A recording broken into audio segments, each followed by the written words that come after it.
काल खरं तर मुंबईमध्ये 2 दसरा मेळावे झाले. खरं तर शिवाजी पार्कच्या मेळाव्यातून उद्धव ठाकरेंनी पुन्हा एकदा तुमच्यावरती टीका केली आहे. पण मी उद्धव ठाकरे यांचे आभार मानेन की उद्धव ठाकरेजींनी माझे 1,000 रुपये वाचवले.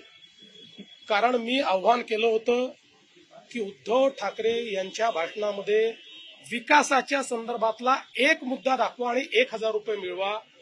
काल मी तर काही त्यांचं भाषण ऐकलं नाही, पण मी फक्त भाषण संपल्याबरोबर जे भाषण ऐकणारे आहेत त्यांना विचारलं, 2-3 पत्रकारांना विचारलं, बाबा मला 1,000 रुपयाचं त्या ठिकाणी आता फटका आहे का? उद्धव ठाकरे काहीतरी विकासावर बोलले का?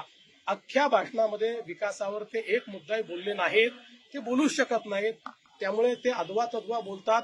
खरं म्हणजे त्यांचं बोलणं स्वगत असतं, कारण पुढे माणसंही नव्हती. यावेळेस तर अशी परिस्थिती होती की पुढे माणसंही नव्हती, त्यामुळे त्यांचं स्वगत होतं.